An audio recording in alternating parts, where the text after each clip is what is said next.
The MacVenture series is a mid-80s point-and-click adventure game franchise originally designed for the Macintosh computer by American company ICOM Simulations. There were two detective ones based in the hard-boiled world of 1940s Chicago called Deja Vu, featuring retired boxer turned private eye Theodore Ace Harding, both of which would later find their way onto the Game Boy Color, as well as the horror-themed Uninvited, which sadly didn't make the transition. The third in the series, though, is possibly the most well-known, 1987's Shadowgate, which is also heavy on the spooky, but features more of a fantasy fiction vibe rather than the haunted house style favoured in Uninvited. From the black and white days of the Macintosh, all four games would be oft-ported and remade on tons of computers such as Apple II, Atari ST, Amiga, and even MS-DOS, with the mouse-operated devices really lending themselves well to this style of gameplay. However, they all had reasonable success on the NES too. That's certainly where I have the most experience with Shadowgate, managing to overcome, well, the potential operating issues brought about by only having a D-pad. In 1993, ICOM Simulations as a company were acquired by Viacom New Media, although nothing was ever done with these game properties by Viacom. The rights were acquired by the developers of the GBC versions Infinite Ventures in 1996, who held them until the mid-2000s, when they were actually bought by Shadowgate's original developers Dave Marsh and Carl Roelofs, coming full circle, and even some sequels and remakes being released, including the very recent Beyond Shadowgate, which came out late 2024 on Steam. If you're into these sorts of things, definitely take a look at that one. It captures the same feeling really well, and is way bigger too. You are the last of kings, the seed of prophecy that was foretold aeons ago. You first find yourself staring at the door of the dark castle Shadowgate, lair of the dreaded warlock lord. The last thing you remember is the wizard Lakmir waving his hands, and now you're here, with an unapproachable wolf-filled forest to your back, blocking the way home. Your only path is forward. Your quest to stop the Warlock Lord from using his black magic to raise the behemoth from the dark depths. Grit your teeth and push on. A first-person perspective rather than the third-person one favoured by later point-and-click games like Monkey Island and so on. Here you simply transition between static screens by either clicking the correct parts of the image or utilising the handy map to the right. Each screen will have some puzzles that require you to interact with using the correct commands. You can look at anything from items to parts of the scenery itself, and if it's something potentially important, you might get some unique descriptions or even reveal a clue or a secret. You'll quickly learn what the text is that shows it's nothing interesting. It might be a "what you expected didn't happen" or "nothing of interest here."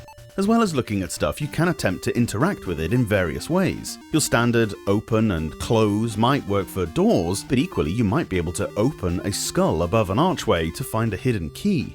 Looking at a suspiciously shaded stone block in a wall might give some flavor text, but hitting it might make it crumble away, revealing a hidden passage. If something seems sentient, you might try to talk to it. That sort of thing. There's of course the more generic use command, which kind of acts as a failsafe for when you can't think of a specific action to perform. You can also use items in your inventory, then select something in the image. This might let you unlock a door with a key you found, or set fire to a rug using your torch. All these things I'm describing here are stuff you do within the first few screens, and that is the limit of the spoilers and clues I'm going to give you. It's one of those games where consulting an FAQ or a walkthrough really does ruin the experience. It's pointless. Sure, it might be frustrating when you're constantly wandering around everywhere and using everything with everything else, or punching walls and floors, but in those instances, it's worth just taking a minute to think logically about stuff, or even extending into the abstract a little. Where you might struggle with Shadowgate, if you're more well-versed with LucasArts' style of adventure games for example, is you can easily die here. And you will, regularly. Picking up the wrong thing or entering a room without first finding the item that'll protect you from whatever's in there can lead your adventure to come to an untimely end. Save, and save often, else you'll be treading the same paths again and again. 34 rooms might not seem like much, but there is quite a lot of exploration required. Something you find at the end of one path might be utilized right back in the entrance hall, and bear in mind that your torches will eventually go out. It's easy enough to spot when it's about to happen. The music changes for one thing, but make sure that if you see a sconce somewhere on the walls of the castle, that you take the torches. You really don't want to be caught in the dark in a place like this. In fact, it's game over if everything goes black.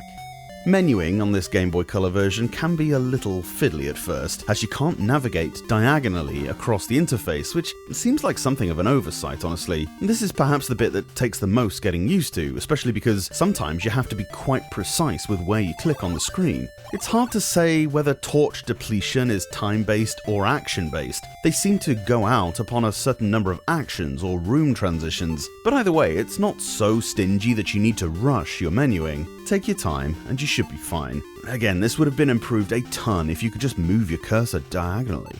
The iconic music from the NES version has been really well transposed over to the Game Boy Color, and it creates this really creepy, tense atmosphere that makes up for the lack of sound effects really well. And I mean, just look at those graphics. Sure, this version came out a good 10 years or more after many of the others, but for the Game Boy Color, this is very impressive. And they achieved it while still retaining the backwards compatibility of a Type B cartridge. So you can even play this in your old P-Super for that added retro ambiance if you want. It's reminiscent of the old Macintosh style this way. You know, I've read a few reviews from the time when this came out that threw some significant shade on Shadowgate being outdated for 1999. Which, yeah, okay, sure it was, but it might be an odd thing to consider these days. It feels no less, quote-unquote, old than any of the 80s versions. I suppose at the turn of the millennium it wasn't exactly a cutting-edge type of game, but then neither was the Game Boy Color a cutting-edge console, and this was not even close to the first older game that got remade for this system, so I don't know why all the hate. Give me this over Frogger or Drop Zone any day.